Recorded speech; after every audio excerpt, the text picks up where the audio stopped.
Hello photographers. In today's video I want to talk to you guys about a seldom used tool that I think you guys could find some really good use in Photoshop. That tool is called the sponge tool, and if you've never heard of it before, basically all that it does is it allows you to saturate or desaturate a particular area of your image with a brush. Now this is really helpful, and it's better than doing something like removing the saturation and then painting a layer mask, because it gives you a little bit more options and it allows you to see it happen in real time a little bit better. It's a tool that I really like using, and it's something that I find myself using on actually more images than you would expect. So I'm going to show you guys in this video how to use a sponge tool to enhance your landscapes. Hopefully it's helpful for you guys, and hopefully this is a tool you can add to your tool belt. Let's go ahead and jump right in there into Photoshop. All right, guys, so this tool is editing in a destructive way, so it's best to use this at the very end of your edit, but I really like using it to kind of help enhance certain parts of my image. So you're going to find the sponge tool in the toolbar over here. You can press the letter O on the keyboard to grab it, or you can open up this and try and find it through here, but I would just press O personally. I've got it on my toolbar here, so that's how I use it. And how you're going to do this, how I recommend, is to create a copy of your current layer. So if you have, like, let's say a few layers on here of edits, go ahead and hit Command, Alt, Option, Shift, and E to merge all visible. And then you're going to create a stamp layer on top. This is basically so that you can like toggle before and after, and you can always go back and delete it if you want. So even though it is editing in a destructive way, technically you can go back and edit it and change it later. But that's also why I do this at the end, because if you do this at the beginning and you decide you want to remove it, since it is editing destructively, you'll have to go all the way back and adjust all your edits that are on top. So let's just call this sponge tool. Now, what the sponge tool does is it saturates or it desaturates certain parts of your image. And you've got a few different settings up here. So let's just work from left to right. This is the sponge tool. You don't need a tool preset. You can make some if you want, but I don't even use them, so I wouldn't recommend it. Next, you've got your size. You're going to increase the size to depending on what you're trying to do. You can make it smaller or larger. I do like making the hardness 0. As we go over here, we've got our mode for saturate or desaturate.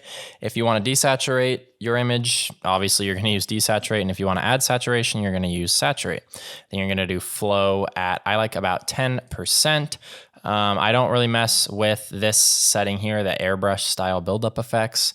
And if you're using a perfectly round brush, this angle doesn't matter at all. I like to keep the vibrance box checked.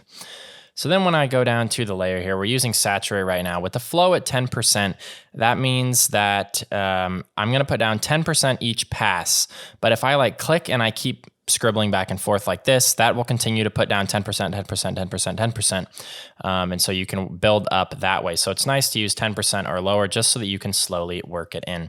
So let's look at how this would work on this image. Let's go ahead and paint over here a little bit, and I'll show you. So when I pass over this, you can see we're increasing the saturation. Since this area is catching a little bit of sunlight, it looks pretty nice because it looks like the sunlight's getting a little bit stronger.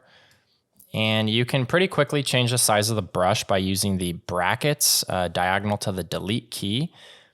And you can just go through here and paint to your heart's desire. And you can, of course, use this in combination with layer masks or something like that if you wanted to protect a certain area. But you can really just go around, and I'll show you what this did. You can see right there, it's really kind of enhanced that over there. This is I'd like this to be a little more saturated. So I'm going to paint over this. And I click the brush once and then I'm just painting. I don't need to keep clicking because we have the flow at 10%. So it's going to keep applying as I continue to scribble over this. You can see that's looking pretty good there. Maybe I'll zoom in using Command plus here and hit this area a little bit, make this sunlight a little bit stronger. This works really well on images like this where we've got some sunlight, because we can make the sunlight a little bit stronger in certain spots and make it a little bit more prominent. I'm just painting this over, just like that. Maybe I'll paint this rock a little bit too. So a lot of different things that you can do here. Let's zoom out and toggle that. You can see we have increased the sunlight here. It's looking pretty good. Maybe we'll just paint through a few more times. Now we can go focus on the sky if we want a little bit. So if I wanted to increase the saturation of this pink cloud here, I could do that just like this. And I want to show you guys desaturate as well. So if I switch it over to desaturate, that's really nice for like desaturating the sky a little bit. So I can pass through here. Over here feels like it's a little bit too blue for my liking.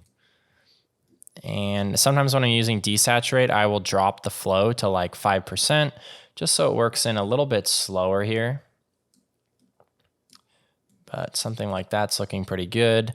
If you found other spots in the image that needed to be desaturated, you could. The nice thing about this tool is that we can switch back and forth between saturate and desaturate. So if I wanted to go paint in some more color here, I could. And as I'm painting this, you guys probably aren't seeing a huge difference, especially on YouTube, but I'm working it in really slowly. And when I toggle the before and after, you can definitely see the difference that it's making. And I can come in here and desaturate if I didn't like this little strip being so saturated through here. So a lot of different options. You can really shape your image here. This works really well, like I said, on images with some sunlight, but it can work on pretty much any image with any color at all whatsoever. And you can see how just those few changes have helped me kind of balance my image a little bit more, make the light a little bit more prominent. So I think this is a tool that you're probably not going to use on every single photo, but it is one that can come in handy every once in a while when you've got a photo like this. So hopefully that was helpful for you guys, but that is the sponge tool in Photoshop.